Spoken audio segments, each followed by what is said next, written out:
Comme vous le savez, durant mon enfance et jusqu'à l'âge de 18 ans environ, j'ai cru en l'islam. Mais à présent, je n'y crois plus, je ne crois plus en la divinité du Coran. Bref, je suis en quelque sorte sorti de la matrice. Car comme la majorité des musulmans au départ, j'ai commencé à croire en l'islam par éducation familiale depuis ma plus tendre enfance.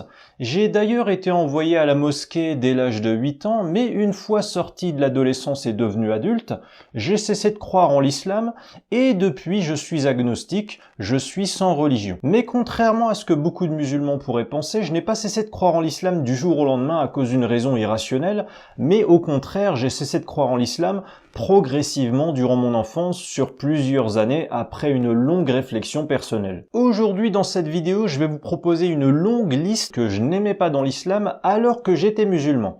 Car oui, je ne me mentais pas à moi-même lorsque j'étais musulman, il y avait des choses que je n'aimais pas dans l'islam, même lorsque j'y croyais, et j'osais me l'admettre, j'osais accepter que tout ne me plaisait pas dans ma religion, et c'est sans doute ce sens critique envers ma propre foi qui m'a permis d'en sortir. Et cette liste de questionnements va peut-être vous sembler naïve ou simpliste ou basée sur des évidences, mais dites-vous que quand on a été embrigadé religieusement depuis sa plus tendre enfance pour obéir à la religion islamique, eh bien oser se poser des questions qui vont contre les tabous et les interdits de sa religion, c'est loin d'être facile. Quand j'étais musulman, je trouvais suspect que comme par hasard, toutes les créatures spécifiques à l'islam dont parle le Coran, mais dont ne parlent jamais les scientifiques occidentaux, c'était toujours des créatures invisibles, inaudibles, intouchables, bref, intangibles. Comme par exemple les anges ou les djinns, parce que je suis désolé, mais dans le Coran, Salomon a des djinns dans son armée, ces djinns manipulent des objets terrestres, ils parlent aux humains, on a aussi des anges du Coran qui peuvent frapper des humains,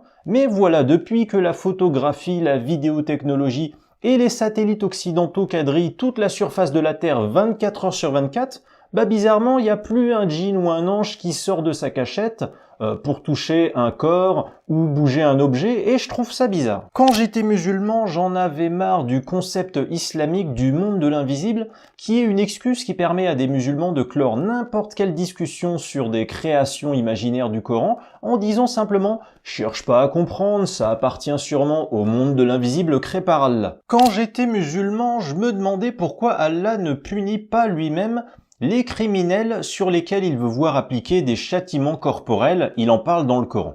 Parce que Allah, par exemple, nous dit dans le Coran qu'il faut couper la main des voleurs ou fouetter les fornicateurs. Mais si, dans l'idéal pour lui, les voleurs et fornicateurs méritent des châtiments corporels sur terre, pourquoi Allah ne le fait pas lui-même à distance ?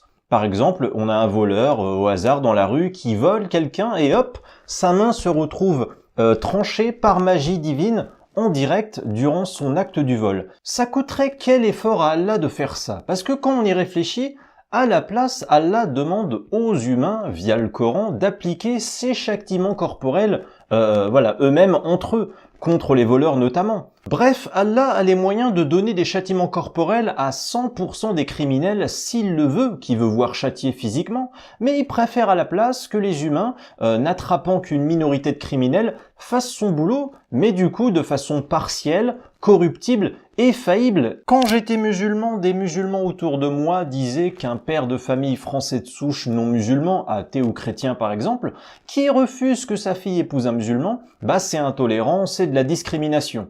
Alors moi je veux bien, mais par exemple dans le Coran, il faut pas oublier qu'Allah interdit aux musulmanes de se marier avec des mécréants. Donc, quand Allah dit que les musulmanes ne doivent pas épouser des mécréants, c'est divin, alors du coup ça passe, c'est pas intolérant, c'est pas discriminant.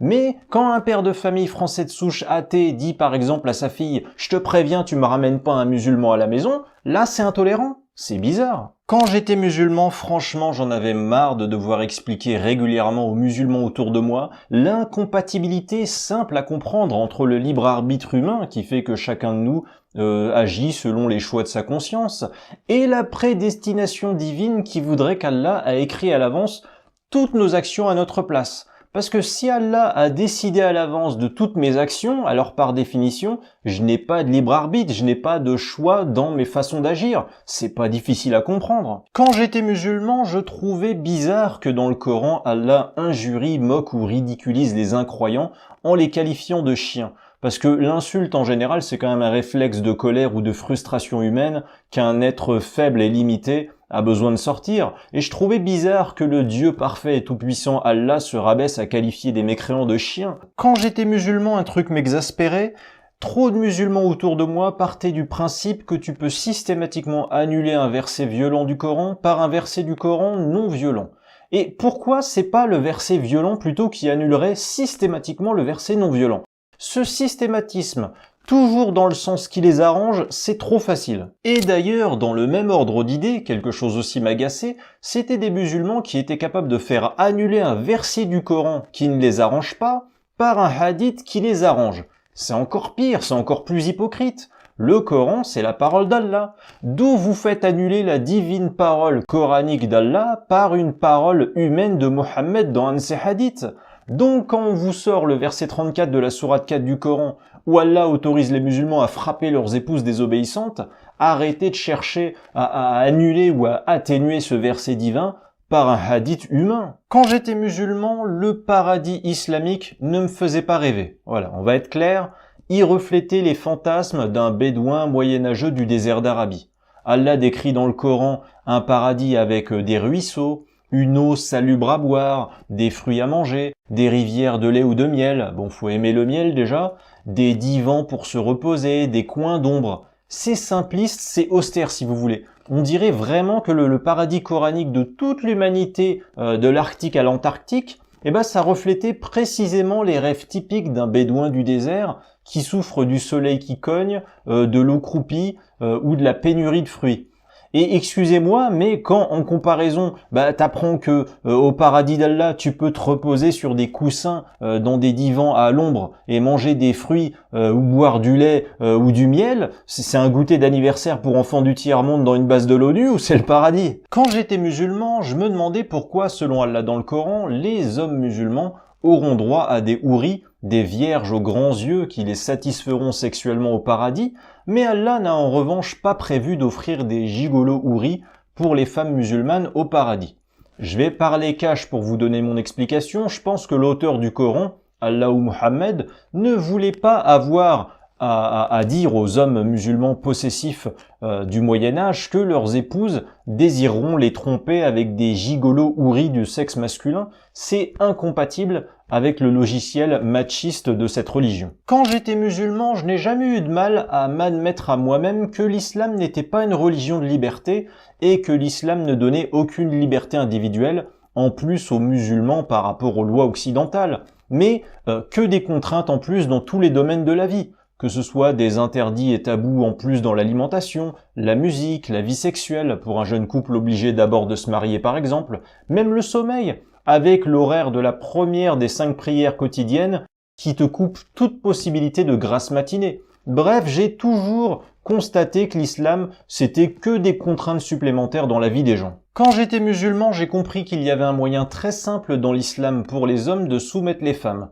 En fait, Allah, dans le Coran, dit que le prophète Mohammed est un guide et un exemple comportemental pour les hommes. Et Allah dit aussi dans le Coran que le prophète Mohammed doit demander à ses femmes de se voiler et de rester dans leur foyer. Eh bien, un musulman, au prétexte de se servir de Mohammed comme exemple comportemental, il peut donc voiler sa femme et la garder à la maison. Il a juste à lui dire qu'il ne fait que suivre la consigne d'Allah demandant à imiter le prophète qui voile ses femmes et les garde à la maison. Quand j'étais musulman, j'en avais marre d'entendre que quand un musulman de la communauté avait perdu la foi, il se faisait traiter dans le quartier de traître à ses racines, de traître à l'éducation de ses parents, à sa culture, à sa communauté. Par contre, dans le sens inverse, quand un catholique s'était converti à l'islam et venait à la mosquée, là, bizarrement, c'était un gars bien. Ah oui, c'était jamais un traître à sa communauté, à sa culture, à ses racines, à son éducation religieuse d'origine. Là, jamais. Et d'ailleurs, quand j'étais musulman, j'en avais marre de voir parfois des convertis adultes qui d'abord se convertissent à l'islam, puis ensuite commencent à lire le Coran. 99% des musulmans. Ils croient en l'islam d'abord par éducation familiale dès le plus jeune âge, un âge de conscience formaté et influençable. Mais pardon, un converti adulte, il doit avoir un minimum de réflexion et de recul. Et si d'abord il se convertit, puis ensuite seulement il commence à apprendre ce qu'est l'islam via le Coran, bah ça prouve bien qu'il se convertit à une chose qu'il ne connaît pas et qu'il ne comprend pas, et donc il se convertit sans doute pour de mauvaises raisons. Quand j'étais musulman, j'étais parfois obligé de juger respectable des croyances que si on m'avait pas appris qu'elles venaient de l'islam, spontanément je les aurais trouvées ridicules. Un exemple. Dans un hadith de Bukhari, le prophète Mohammed dit que l'ange Gabriel avait 600 ailes. C'est abusif et rétrospectivement, je comprends que c'est un chiffre balancé par le gourou pour impressionner son auditoire. Du genre, eh bien Gabriel n'avait pas 2 ailes sur le dos, ni 4, ni 8, il en avait 600. Vous voyez, au-delà d'un nombre excessif, les ailes n'ont aucun intérêt. Elles se chevauchent et forment une sorte de masse compacte. Avec 600 ailes, Gabriel avait une demi-sphère de plumes compressées dans le dos, ce qui est inutile et ridicule. Quand j'étais musulman, je comprenais pas les musulmans qui se moquaient des polythéistes, qui se prosternent et vénèrent des statues de pierre. Ils trouvaient ridicules les polythéistes qui voyaient du divin incarné dans des pierres. Ah, par contre, ces mêmes musulmans, ils trouvaient tout à fait normal, lors du pèlerinage annuel à la Mecque, de tourner autour d'une pierre noire déifiée, de vouloir l'embrasser, la toucher. Bref, ils trouvaient ça bizarre et risible, mais que chez les autres. Quand j'étais musulman, je trouvais qu'il n'y avait pas plus homogène culturellement que les terres islamiques, qui uniformisent les looks, les pratiques, les idées, avec une absence de mixité toujours, les femmes d'un côté, les hommes de l'autre, avec des minorités religieuses vivant bien séparées, chacune dans leur ville, dans leur quartier, dans leur région. Et donc je comprenais pas les discours en France invoquant le droit à une place de l'islam au nom de la diversité culturelle, au nom de la pluralité, au nom de la liberté, alors qu'il n'y a pas plus grand ennemi de la diversité, il n'y a pas plus uniformisant que l'islam. Quand j'étais musulman et que mes amis non musulmans au collège ou au lycée m'interrogeaient sur l'islam, j'avais remarqué que c'était assez gênant de présenter à mes amis le portrait de mon soi-disant modèle de prophète Mohammed, car, on va pas se mentir, décrire le prophète Mohammed, c'est comme décrire un gourou de secte.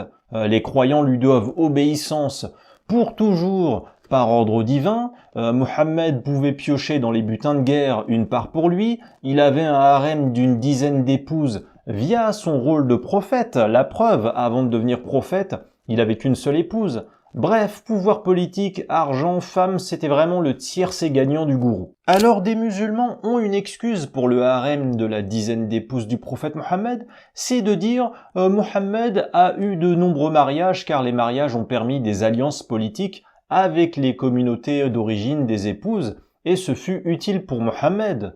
Bah non, moi je suis désolé, il en avait pas besoin. S'il est un vrai prophète divin, il a là de son côté. Pourquoi avoir besoin de faire des alliances humaines? Il a fait des alliances humaines, sinon quoi? Sinon il risque sa vie? Sinon il est en position de faiblesse? Allah l'a choisi comme prophète. Allah pouvait l'aider à tout moment face au danger, face à la faiblesse. Pas besoin d'épouser une dizaine de femmes pour ça dans ce cas-là. Quand j'étais musulman, j'ai quand même vécu persuadé que Dieu pouvait entendre ce qui se passe dans ma tête 24 heures sur 24 et 7 jours sur 7. Donc j'ai grandi persuadé que l'intimité de mes pensées était espionnée en permanence. Je sais pas si vous vous rendez compte de l'impact psychologique. Et c'est seulement en sortant de l'islam au début de l'âge adulte que j'ai réalisé pour la première fois de ma vie que mes pensées étaient mon exclusive propriété et pas écoutées de façon big brotherienne en permanence. Quand j'étais musulman, dans les derniers instants de ma foi, dans les derniers mois qui ont précédé la perte de ma foi en l'islam, j'ai plus que jamais réalisé qu'il était anormal que les 2 imams des 2 différentes mosquées que j'ai fréquentées depuis mon enfance, c'était 2 imams venus de l'étranger pour officier en France. Un venant du Maghreb, l'autre d'Afrique subsaharienne. Ces 2 imams m'ont quand même enseigné l'islam sans comprendre l'état d'esprit de la personnalité occidentale, avec leurs références légales et culturelles de leur pays d'origine, et ça se ressentait dans leurs enseignements, ça se ressentait aussi dans une forme de mépris parfois qu'ils exprimaient envers les libertés, les modes de vie du monde occidental, mais heureusement pour moi, je sais que cette partie de leur enseignement ne m'a jamais réellement influencé. Quand j'étais musulman, je trouvais bizarre que dans le Coran, Allah demande aux musulmans de ne pas douter.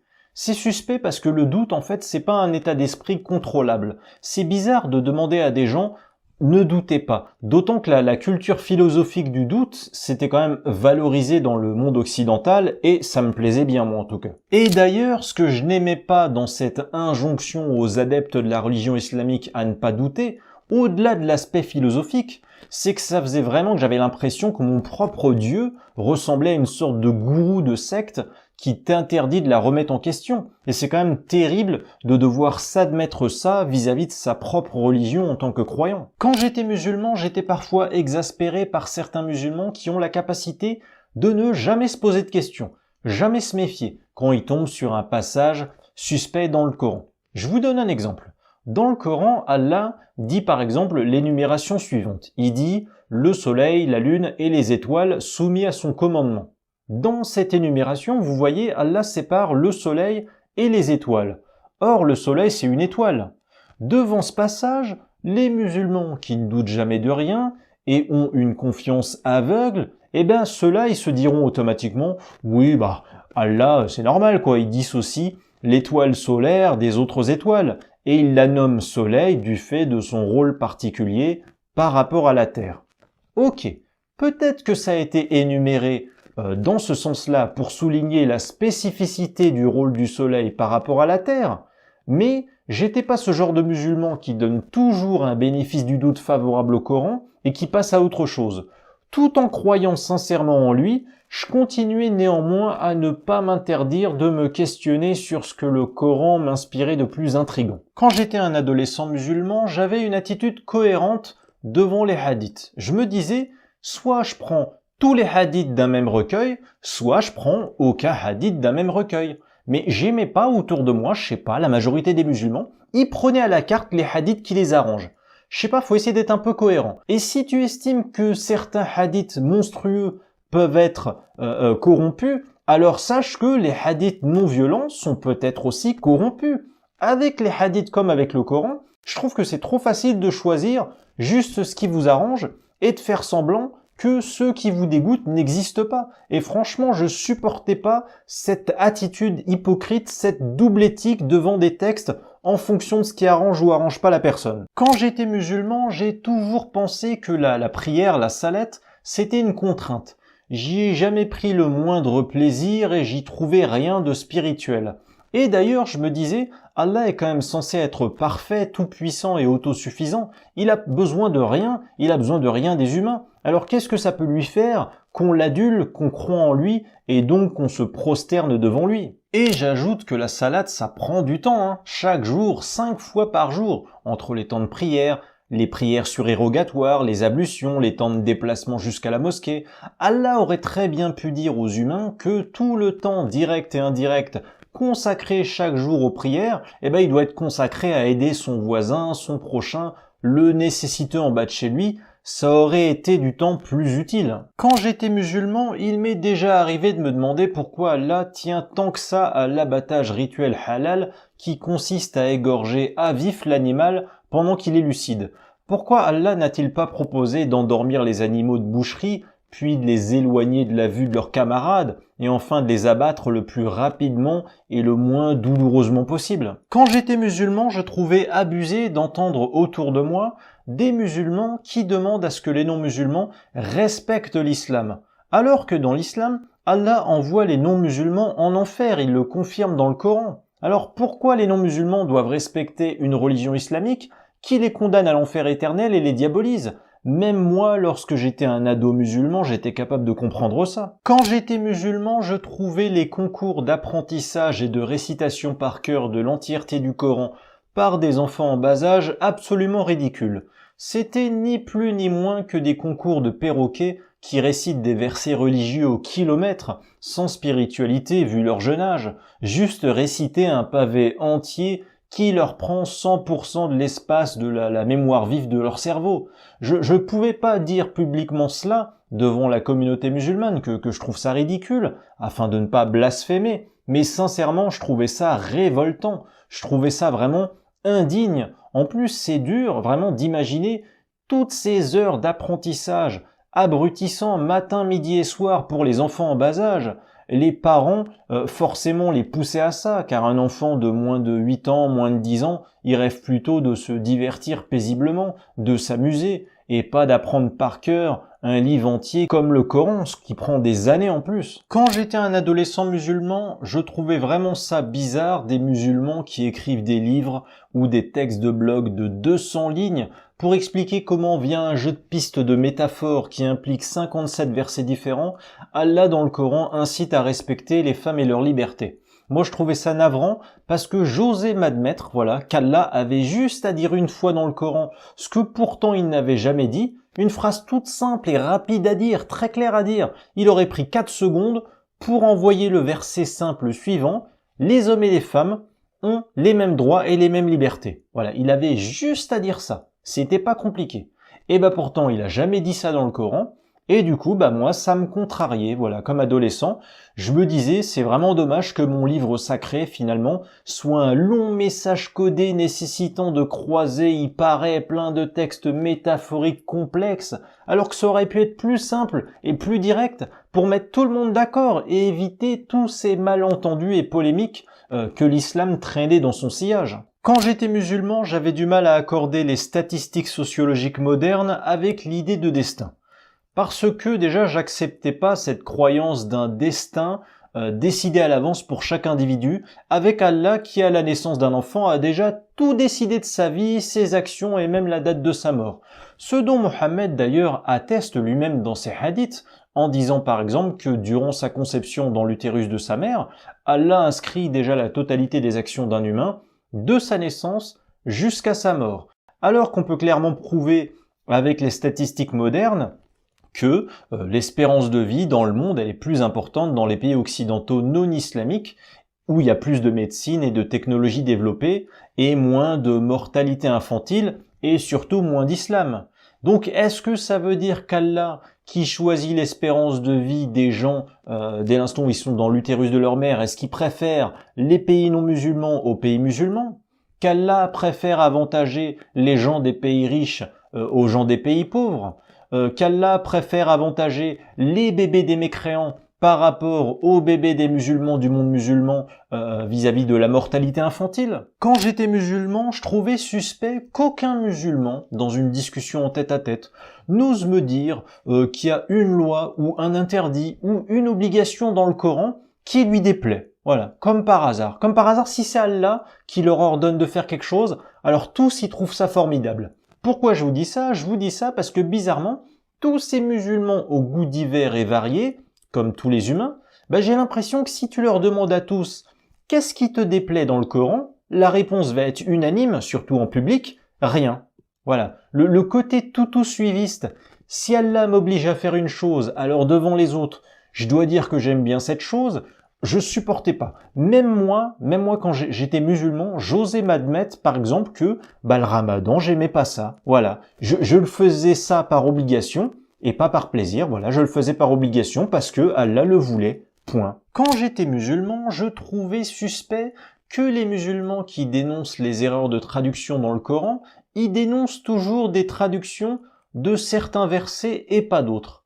Par exemple, le verset où Allah dit de nourrir les pauvres, j'ai jamais entendu un seul musulman dire que le verbe nourrir, il est mal traduit, ou il est mal compris par les humains, ou qu'il a plusieurs sens divers et variés. Par contre, les versets les plus polémiques du Coran, où Allah demande de tuer ou de frapper, bizarrement, ils sont toujours mal traduits, toujours mal compris, toujours c'est les seuls verbes polysémiques.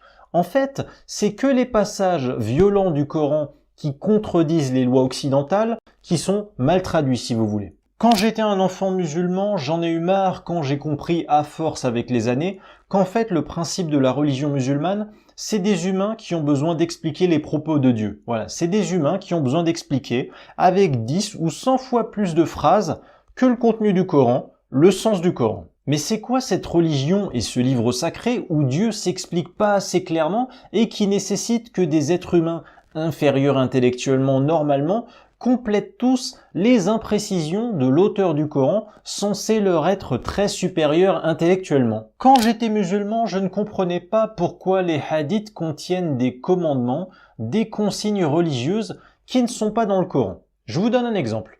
Mohammed a dit dans un hadith sahih de Bukhari, volume 4, livre 54, numéro 460, si un époux appelle sa femme dans son lit pour avoir des relations sexuelles et qu'elle refuse et l'oblige à dormir en colère, les anges la maudiront jusqu'au matin.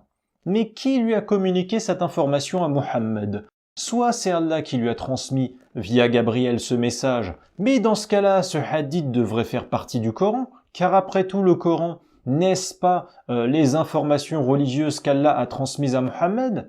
Et si ce hadith est au contraire issu d'un esprit humain, genre issu de la tête de Mohammed, alors c'est donc que Mohammed a le pouvoir de donner des consignes aux anges de maudire telle ou telle personne. C'est quand même étonnant pour un simple prophète humain, dites donc. Quand j'étais musulman, j'en avais marre d'entendre des croyants autour de moi dire que la complexité du message du Coran est une preuve de sa supériorité intellectuelle, voire même de sa divinité.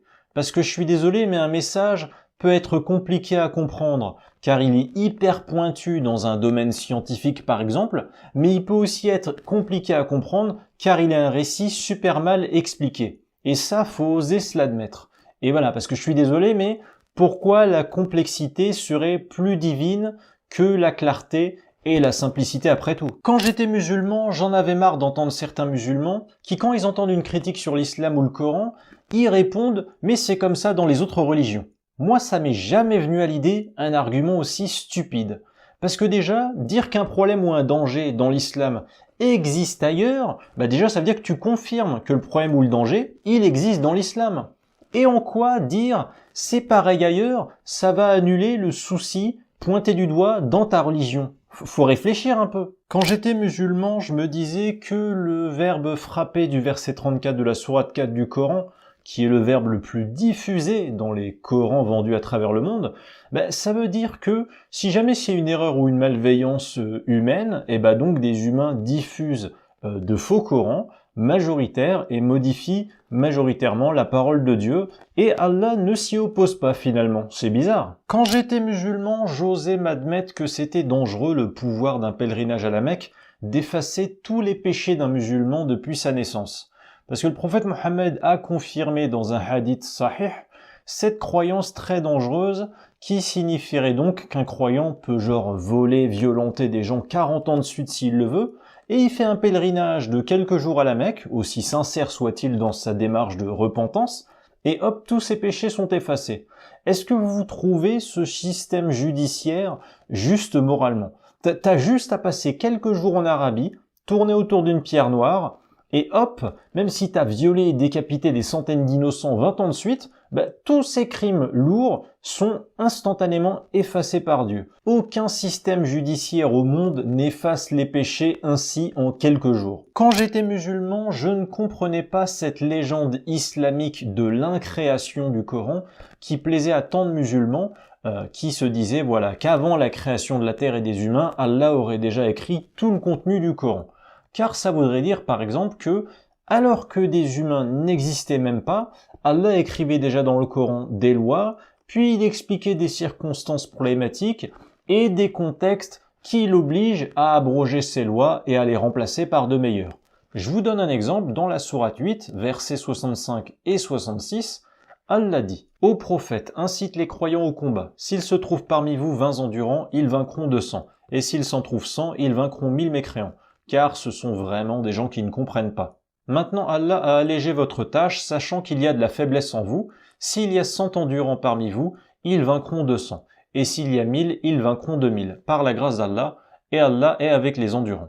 Donc les humains n'existent pas encore, et Allah constate d'un verset à l'autre que finalement, les musulmans ont du mal à battre les mécréants, alors il rabaisse les prévisions de son calcul, tout ça alors que ces événements historiques n'ont même pas eu lieu. C'est techniquement possible dans l'absolu, mais franchement bizarre. Quand j'étais musulman, je trouvais insolite qu'Allah reproche à Iblis de ne pas se prosterner devant Adam, et c'est vrai que c'est un ordre divin, Iblis aurait dû obéir, mais d'un autre côté, sourate 7, verset 29, Allah explique aux gens que la prosternation doit être exclusivement envers Dieu, envers lui seul, donc ironiquement, Iblis avait une attitude islamique adéquate de prosternation exclusive envers Allah, en refusant de se prosterner devant une autre créature, ce qu'Allah lui a pourtant reproché en lui donnant un ordre contre-intuitif, voilà, de se prosterner devant Adam, contre-intuitif avec le culte monothéiste.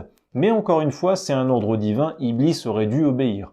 En tout cas, qu'Allah se dispute avec une de ses créatures, en l'occurrence Iblis, eh bien ça prouve, voilà, qu'il subit l'imprévu, qu'il n'a pas su anticiper ce qui est suspect. Pourquoi il a demandé à Iblis de se prosterner, alors qu'avec son omniscience, il aurait dû savoir qu'Iblis refuserait? Quand j'étais musulman, je ne comprenais pas Sourate 3, verset 7.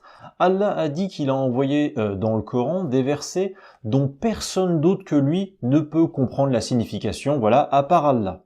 C'est quoi l'intérêt pour Allah d'envoyer des versets à des humains si ces humains ne peuvent pas comprendre ces versets, seulement compréhensibles par Allah? Et en plus, Allah ne précise même pas lesquels versets finalement sont incompréhensibles en dehors de lui. Quand j'étais musulman, je n'étais franchement pas fier d'avoir appris que l'islam s'est répandu autour de l'Arabie d'où il est né par des guerres de conquête. Un message de paix véritable, ça se répand pas ainsi, je suis désolé. Quand j'étais musulman, j'en avais marre d'entendre des musulmans se vanter du fait qu'il y a plus d'1,5 milliard de musulmans sur Terre. Car déjà dans aucun pays musulman du monde, le droit de quitter l'islam n'est autorisé et reconnu. Du coup, pourquoi vous vantez d'avoir plus d'1,5 milliard de musulmans croyant à travers le monde, alors que déjà la multiplication des musulmans, c'est basé à 99% sur la natalité, donc sur la transmission éducative de l'islam aux enfants, et pas dans le fait de convaincre, voilà, des esprits autonomes majoritairement.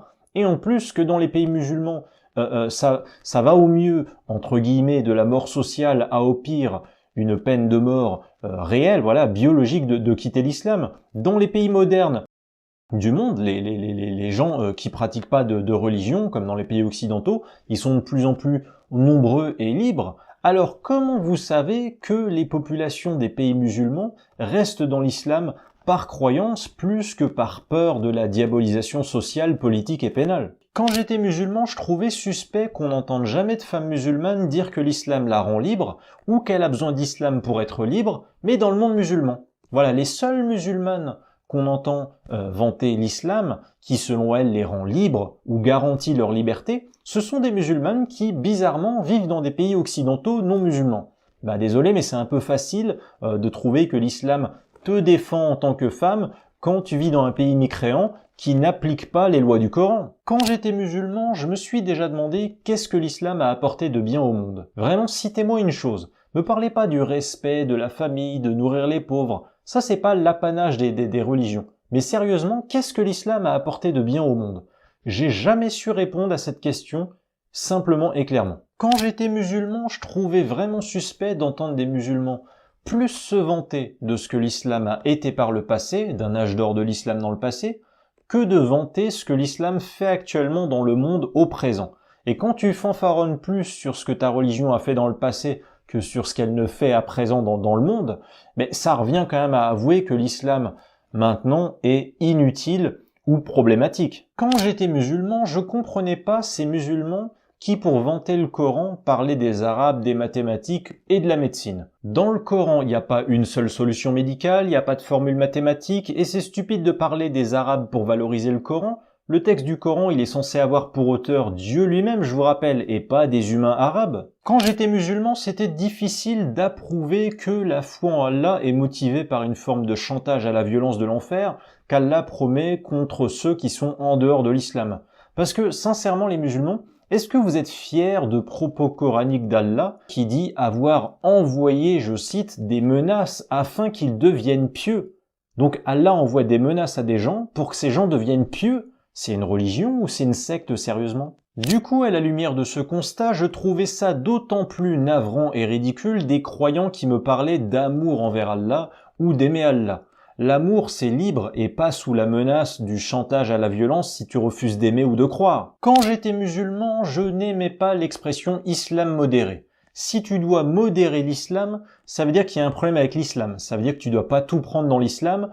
Et en fait, on ne modère que ce qui est excessif en réalité ou problématique. Et d'ailleurs, quand j'étais musulman, j'ai toujours trouvé que c'était une forme d'aveu finalement quand d'autres musulmans dénonçaient l'intégrisme ou le fondamentalisme dans la religion. Parce que l'intégrisme islamique, ça veut dire suivre la doctrine authentique de l'islam, sans la modifier. Si l'islam est aussi innocent et formidable, on ne devrait pas avoir peur de sa version intégriste normalement. Idem pour le fondamentalisme, qui consiste à suivre la version originelle. Dénoncer la version intègre ou fondamentale de l'islam, ça prouve qu'il y a un problème avec le véritable islam des origines. Quand j'étais musulman, je voyais la multitude des différents courants religieux de l'islam et je me disais « Ah ouais, je comprends pourquoi à chaque fois que j'interroge les adultes sur le Coran, il y en a la moitié qui me donne une réponse et l'autre moitié qui me donne la réponse inverse.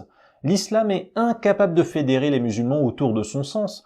Ils sont d'accord sur rien dessus. Et moi d'ailleurs, du coup, je me sentais appartenir à aucun de ces courants. J'étais juste moi, voilà, qui essaie de me dépatouiller avec ma religion compliquée qui soulève, je le regrettais, plus de questions qu'elle ne m'apportait de réponses. Quand j'étais musulman, je trouvais que c'était un peu trop facile le joker brandi par des musulmans qui, quand ils entendaient une critique envers l'islam, ils sortaient cette expression coranique « nulle contrainte en religion ». Je vais vous dire, il y a deux sens possibles pour comprendre cette expression. Soit l'expression « nulle contrainte en religion » formulée par Allah signifie « on ne force pas les gens à se convertir à l'islam », mais le problème c'est que le Coran est rempli de menaces d'enfer envers les non-musulmans. Donc c'est un peu facile, je trouve, de dire aux non-musulmans « oh, on t'oblige pas à te convertir à l'islam, mais sache juste que si tu ne deviens pas musulman, tu finiras en enfer ». Ce qui revient au même au final. Autre sens possible, nulle contrainte en religion signifierait la religion islamique n'impose aucune contrainte. Et là encore une fois, c'est faux. La prière, c'est une contrainte. Les horaires de prière précis, c'est une contrainte. Les interdits alimentaires, c'est une contrainte. Bref, cette expression coranique, je peux le dire à présent plus que jamais, c'est un mensonge, peu importe comment on l'interprète. Quand j'étais musulman, je ne comprenais pas pourquoi Allah l'Omniscient, au lieu de se plaindre de Satan qui passe son temps à détourner les humains de lui, pourquoi Allah ne l'a pas mis hors d'état de nuire tout simplement. Quand j'étais musulman, je me suis déjà dit que comme par hasard, durant la vingtaine d'années des révélations coraniques, l'ange Gabriel rendait toujours visite au prophète Mohammed quand il était tout seul. Voilà, au moment précis où il n'y avait aucun témoin à l'horizon. Bizarre. Quand j'étais musulman, je trouvais ça hallucinant quand j'entendais des musulmans qui disaient à des Français athées « Et tu critiques le Coran, mais t'es pas compétent pour le comprendre ». Ça, c'est vraiment une expression qui m'énervait. Et ces mêmes musulmans, dès l'instant où ils apprenaient que n'importe quel dernier de la classe se convertissait à l'islam, forcément, ils avaient la certitude que c'était quelqu'un d'intelligent, qui faisait preuve nécessairement d'une grande lucidité pour juger l'islam. Quand j'étais musulman, la légende certifiait que le Coran était pas un message falsifié. La preuve, le prophète Mohammed l'avait transmis. Or, le prophète Mohammed est censé être illettré, et à l'arrivée, on se retrouve avec un livre écrit. Donc, si vous voulez, Allah, il est divin forcément, l'ange Gabriel, missionné par Dieu, Mohammed, missionné par Dieu, mais des intermédiaires humains lettrés, qui sont pas Allah, ni des anges, ni Mohammed. Ces scribes humains, qu'Allah n'a jamais cités, ils sont responsables du Coran final sous sa forme de livre écrit, que les musulmans tiennent maintenant dans leurs mains. Or, ces intermédiaires humains non divins, non prophétiques, ne sont pas infaillibles. On pourrait tout à fait admettre qu'ils ont pu se tromper, qu'ils ont pu ajouter des textes en double, oublier des passages, oublier des mots, mal retranscrire des propos. Et ça, voilà, c'était une réflexion qui m'habitait beaucoup vers mes derniers mois de doute croissant ayant précédé ma perte de foi en l'islam. Quand j'étais musulman, je comprenais pas pourquoi dans le Coran, parfois Allah parlait de lui-même à la troisième personne. Genre quand Allah, sourate 9, verset 30, alors qu'il parle de juifs et de chrétiens, il fait inscrire dans le Coran l'expression qu'Allah les anéantisse.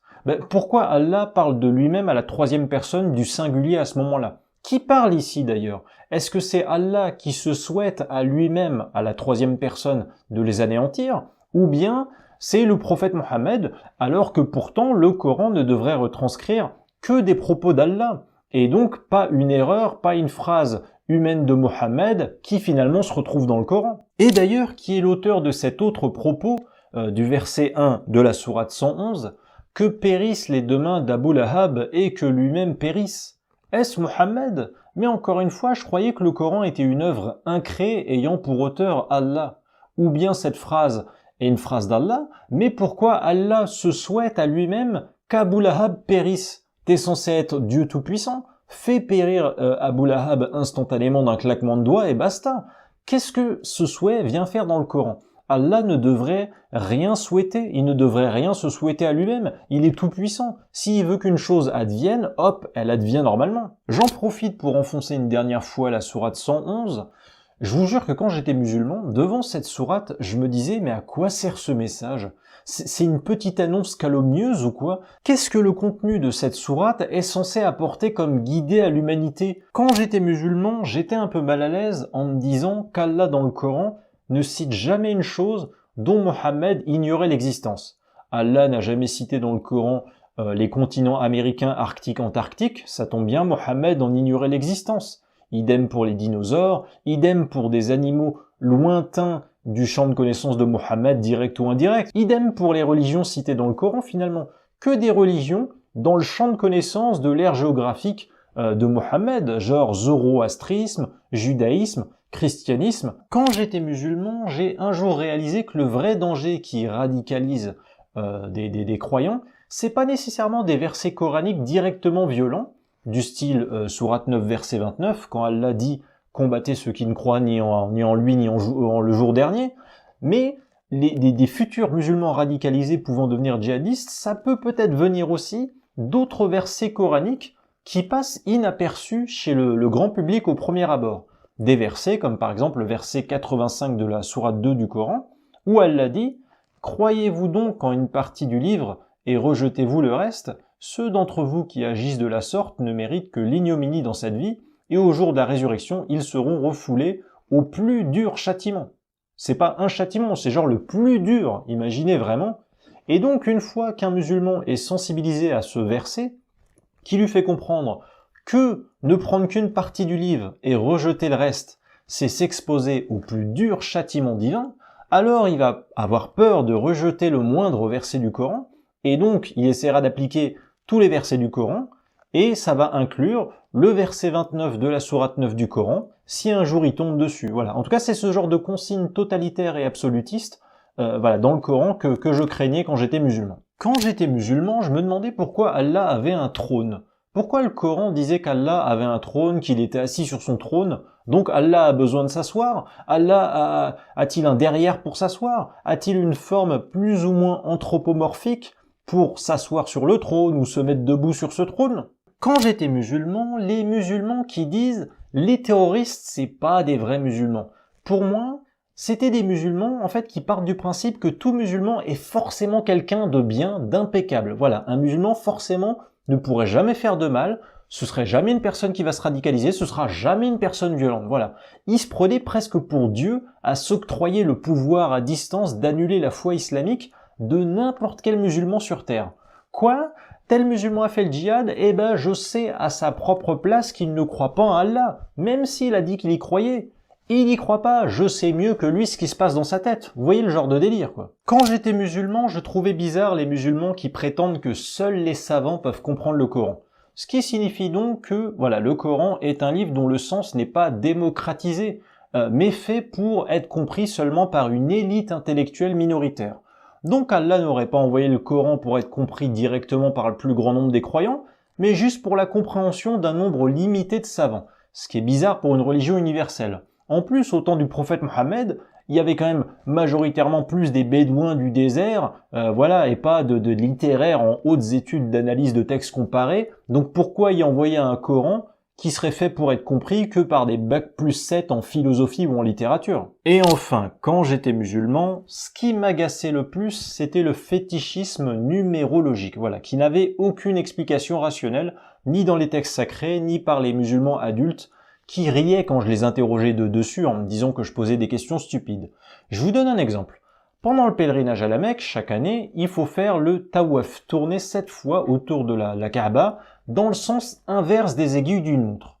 Pourquoi tourner 7 fois? Pourquoi pas 6 ou 8? Et pourquoi dans le sens inverse des aiguilles d'une montre et pas dans l'autre sens?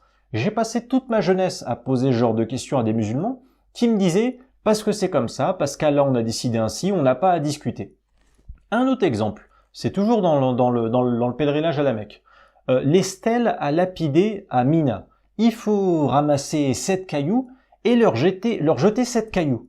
Pourquoi 7 cailloux? Pourquoi pas 0, ou 1, ou 3, ou 6, ou 8? Il se passe quoi à 7 cailloux? qui n'arrivera pas à 5 cailloux ou 6 cailloux. Et ça sert à quoi d'abord?